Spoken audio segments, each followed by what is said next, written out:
Martin, thanks for joining me today. How are you? Oh, pretty good. Hanging in here, trying at least. Well, Martin, that kind of brings up, exactly what I wanted to start today's conversation around is this idea of how crazy, how much news, how back and forth everything seems to be right now.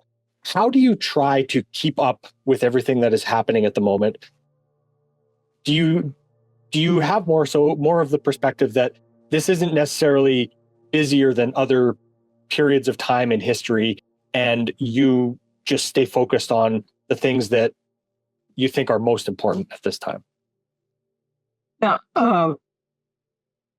because we have offices around the world, I mean, I get, it's important to talk to people everywhere because I would say the consensus is that people are just fed up with their governments. The reasons may change, from one country to another. But it just simply boils down to that. I mean, you even see, for example, in Germany, 2 years ago, they were calling, the AfD, bunch of Nazis, and now they're number one party. It's things are shifting. Mm-hmm. And they're shifting against governments really globally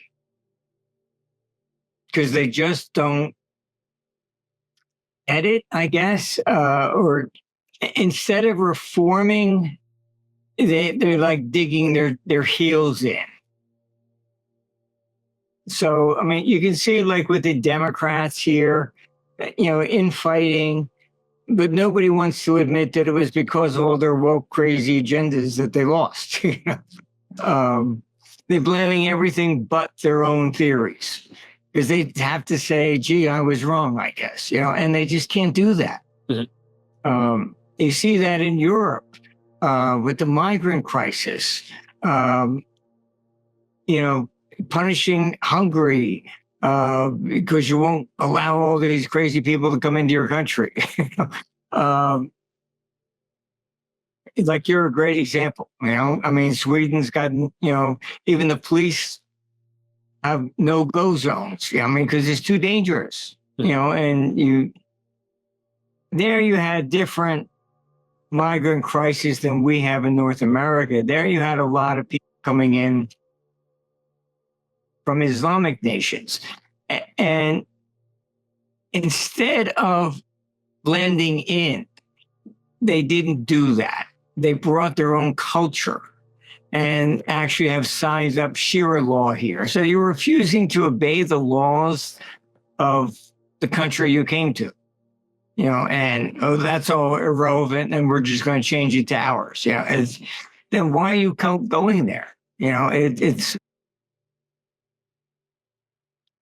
people, when they came to North America from Europe, just about everybody came here to get away from what was there, and that's why the United States was so isolationist for World War I and World War II. Mm-hmm. I saw a documentary of FDR, and he was giving a speech in Boston. He wanted to send troops over to, for World War II, and they kept saying no, no, no, and he couldn't get a declaration of war until Pearl Harbor. But, the Irish were saying, you expect us to go over there and defend Britain after what they did to Ireland? So, it's just interesting to see things developing around the world.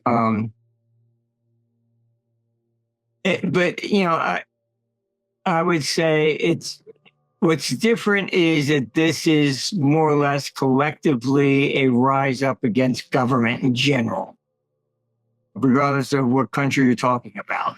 You've got issues there in Canada, US, Europe. Everybody's got the same thing. Maybe just the reason's different. That's all. Yeah, I can certainly see that. And it does seem maybe that governments around the world have gone, so far without ramification or protests or anything like that, that again, this seems to be another cyclical maybe low point for confidence in governments that has been repeated over and over, right? Yeah, look, the Trump victory, I think, was basically kind of, the beginning of this cycle.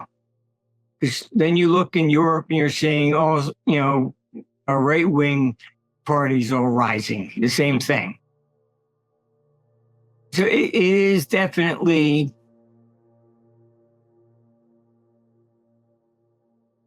it's more or less a rising up of the governments, mainly because of all their progressive ideas and this sort of thing. In Netherlands, they're trying to, unless you're a member of their established press, you're not even allowed to come into courts or anything else anymore. They're trying to shut down all free speech. That was Vance's speech there at the Munich conference. Mm-hmm. But it's very true. They're shutting down free speech just about everywhere. I saw that years ago. Back in '85, when we were opening up an office in Geneva, and I knew there was anti-Americanism, so I thought, okay, fine. I went to lunch with the heads of one of the top 3 banks, and I had a bunch of, names like European advisors. I thought we'd pick a European name. And he said to me, he says, name one European analyst. And I was embarrassed because I couldn't at this time. And I'm thinking, oh shit, what am I, an arrogant American or something? And he laughed and he says, there are none. Yeah. He says, you don't know why everybody, uses you. And I said, no. And he says, because you don't care if the dollar is going up or down. It's just a trade. Mm-hmm. Whereas in Europe, he explained to me after World War II, all the politicians used the currency to, verify that they did a good job. Deutschmark's up against the dollar by 20%. That proves they did a good job. So consequently, you had the same sort of lack of free speech. Mm-hmm. No analyst could dare come out and say the Deutschmark would go down by 20%. That became a political statement over there. No bank would allow them to say that. So, I saw this anti-free speech thing, but it was mainly in finance back in the 80s.